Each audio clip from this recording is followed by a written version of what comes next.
I want to tell you a story. It's about a man named Al. For 20 years, Al worked at a company and was mentored by the founder, a man he loved like a father. When the father, when the founder, father, retired, everyone assumed Al would be his successor. But in shocking turn, the board gave the job to an outsider. The next Monday, Al walked into the office, his heart a cold, heavy stone in his chest. The new CEO had called a company-wide meeting.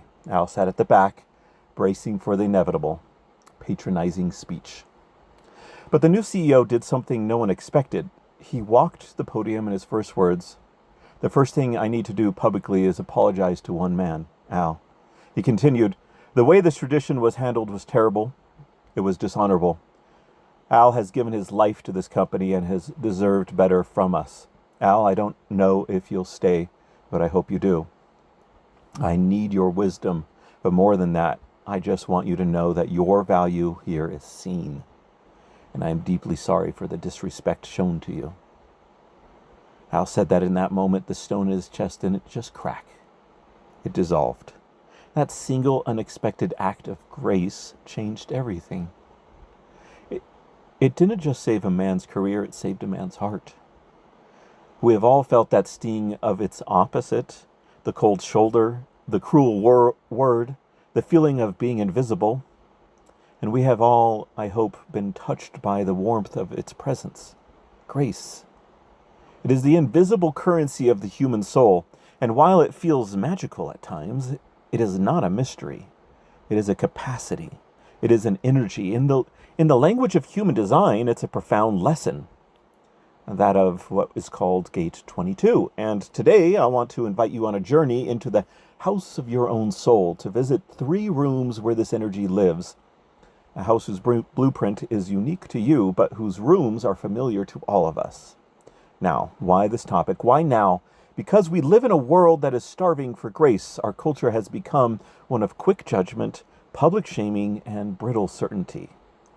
We have forgotten the art of listening, the courage of vulnerability, the simple soul-healing power of gracious pause. And I know many, perhaps some of you, are drawn to frameworks like human design because you're searching. You're searching for a language for your soul, a permission slip to be who you are in a world that demands you to be someone else. You may have felt out a place in more traditional structures. Please know, those are wonderful. And this also is a space for you. The principles we'll touch on are universal, and they point to a truth that is vast enough to hold all of us. So let's begin our tour. Let's call the first room the Hall of Mirrors. Let's enter this room. Be gentle with yourself as we step inside. The room is difficult. We've all spent time in here. It's the Hall of Mirrors. The lighting is poor, the air is thick, and the ghosts of yesterday's conversations, the walls are lined with mirrors, but they don't reflect reality. They are warped, convex, concave. In one, you look small and insignificant. In another, your wounds are magnified, grotesque, and bleeding. Every mirror shows you as a wronged, misunderstood person, a victim even. The acoustics in this room are treacherous. A whisper of critique from a loved one becomes a deafening roar of rejection. A simple question, "Are you okay?" sounds laced with accusation. This is the home of the shadow of Gate 22. The Hall of Mirrors is dishonor. That's the shadow. To live here is to be in constant state of emotional accounting, endlessly replaying who said what, what's to blame, who's to blame, and how much are you owed. It's the sting of seeing friends post photos from an event you weren't invited to. It's the slow-burning resentment of watching a less qualified colleague get the promotion you deserved. It's the way you project your own insecurity onto your partner's innocent question about your day. It's a low-grade inner fever of bitterness. The Roman philosopher Seneca wrote, quote, "While I am speaking, even at this very moment, I am aging. But it is you who are aging with me, while you are complaining, while you are feeling sorry for yourself, while you are wasting your time." This room is the ultimate waste of our precious fleeting time. And this is where we must talk about our nature versus our nurture. Your energetic nature might mean you have a predisposition to this room. Perhaps your design means the intensity of your feelings is high and the frequency of your emotional wave is constant. That could be your nature. It is the weather system perhaps that you were born with. But the choice to build walls, to line them with distorted mirrors, to lock the doors and to live inside the hall of pain, that is nurture. That is what our past wounds, our fears, and our choices have taught us to do for protection. But it is a fortress that has become a prison. I've tried to capture this in a poem called The Paper Cut. A word, not a sword, a glance, not a fist, a silence, a sound was missed.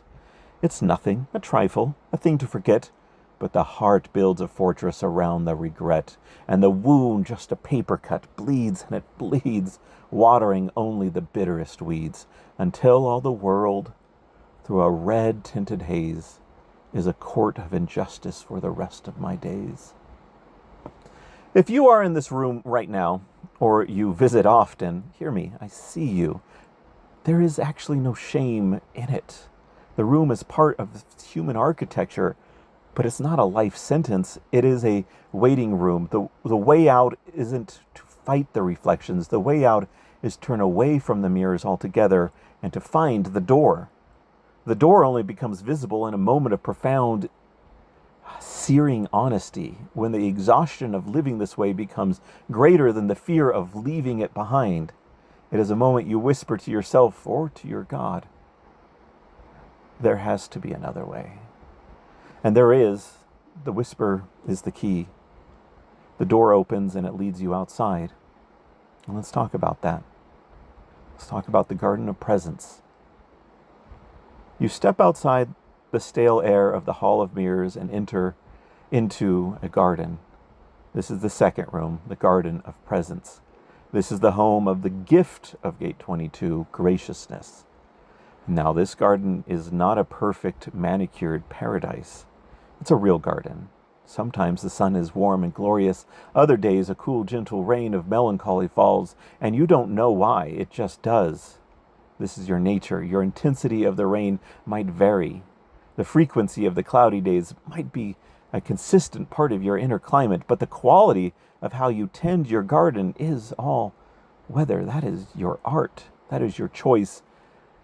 That is actually your power. Graciousness is not about forcing sunshine. It's about learning to sit with the rain, knowing it too is nourishing the soil, nourishing the plants. This garden, our emotional landscape, has many different sections. There's a volatile patch over there prone to sudden lightning strikes. Well, that could be the energy of Gate 36, which is often called the Gate of Crisis. It's where we learn our raw compassion for those whose lives are suddenly upended, or our life when suddenly upended. There's a quiet, cyclical orchard. Well, that would be Gate 55. We often call it the Gate of Spirit.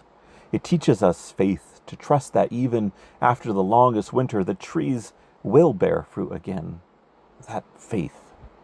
There's a communal vegetable patch. Well, maybe that's Gate 37, the communal one. The gate of family. It teaches us the gentle grace of touch, connections, of sharing our food, belonging. Well, and then there's Gate 22. Gate 22 is the art of the garden itself. It's the central fountain where the stories are told. It's the beautiful benches placed perfectly for deep conversation. It's the social heart of it all. It's the profound art of presence. It's how we invite others into our garden and how we behave when we visit theirs. And here in this garden, we learn to listen to our entire being. We all have an inner council of authority. Your mind is on that council, the brilliant strategist. Your intuition is there, the wise elder. Your gut is there with its primal instant knowledge. For some, and one of these is the emotional aspect of our life.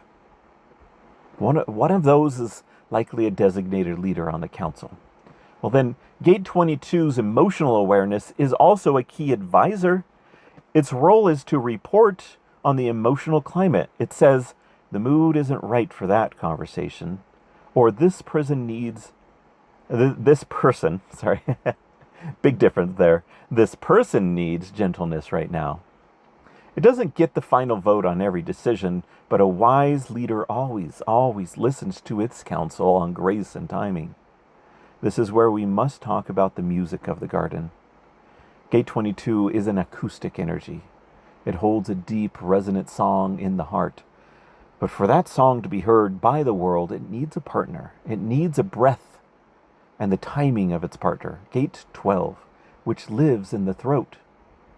Okay, let me be more specific about this sacred partnership. Gate 22 conceives the music. It feels the entire symphony of love, of heartbreak, of awe. It knows the notes, the melancholy, the harmony. Gate 22 is the master conductor. It reads the room. It feels the acoustic of the moment. It knows precisely when to bring the strings for tenderness or the brass for impact.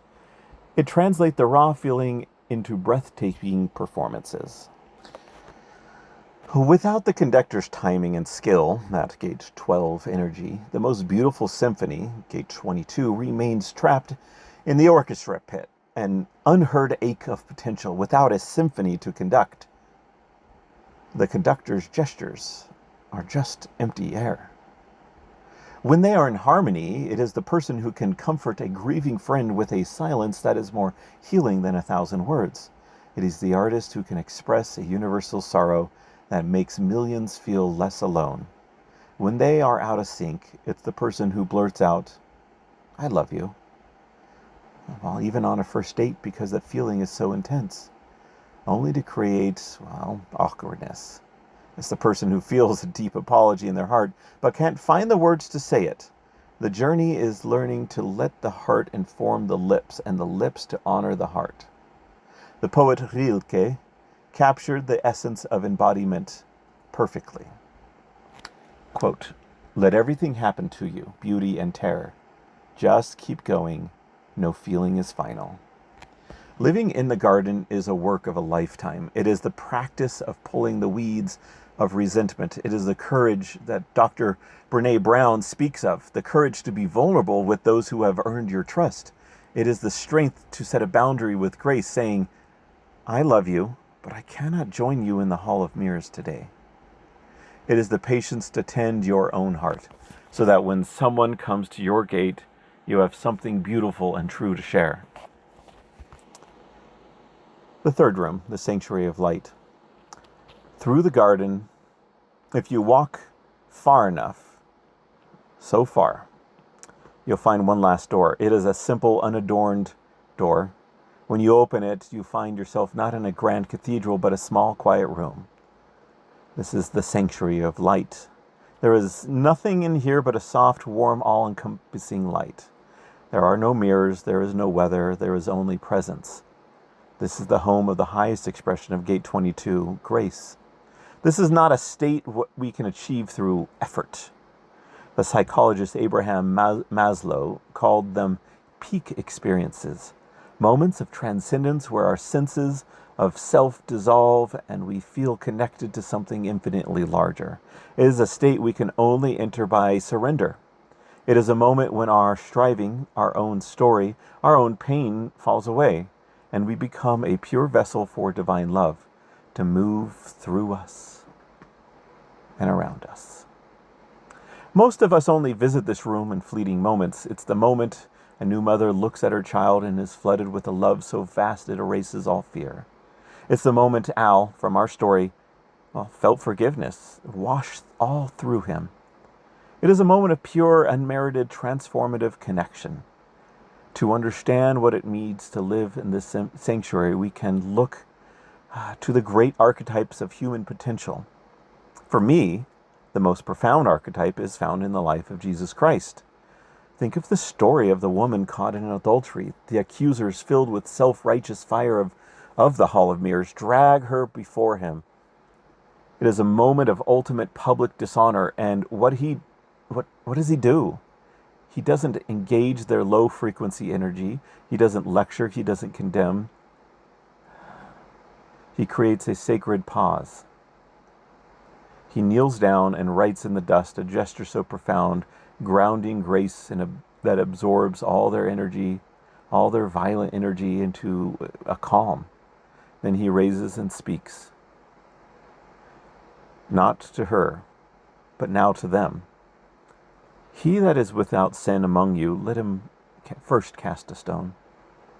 This is the genius of divine grace. It doesn't excuse the action. It dissolves the right of others to judge it. It holds a space of such powerful non-judgmental love that her accusers, their own hearts suddenly exposed, drop their stones and walk away, and only then, when she is safe, does he turn to her and offer a path forward. Go and sin no more. He did not just practice graciousness. He was grace. He lived in the sanctuary and invited everyone else in. This is the ultimate potential of Gate 22, to become an open door through which the light of divine love can enter the world. And so we have this journey from a lonely, distorted hall of mirrors through the patient, creative work of the Garden of Presence, with the hope of visiting the sacred sanctuary of light. And here is the beautiful paradox. For a talk about Gate 22 to have any integrity, the talk itself must try to embody it. It requires a certain mood, a timing, an openness, a deep hope that the song of my heart can somehow reach yours. This journey is not about becoming perfect. It's about becoming whole. It's about having the courage to feel everything, the beauty and the terror, and to never, ever let the world convince you to close the door on your own heart. For those of you who feel so deeply, well, please hear this. Your sensitivity is not a curse. It is your sacred endowment. It is the very tool with which you will carve a life of profound meaning and connection. So I ask you to consider your own inner house. Where have you been living? Are you in the hall of mirrors being held up captive? Or are you holding yourself up captive? Is the garden overgrown with weeds and neglect? Well, we can ask ourselves that too. Know this, the garden is waiting for you. The rain of your own sorrow can be the very thing that softens the soil for new growth. The warmth of your joy can make things bloom. And the light of the sanctuary is always on. You can orient your life toward it. So the next time you feel that familiar emotional wave begin to rise, the next time a person or situation leaves you feeling that sting of dishonor, take a breath. See the mirror for what it is, a distortion. And open the door to the garden. Then ask your heart the question that has the power to change everything. What would grace do now? Thank you for listening, and a good night.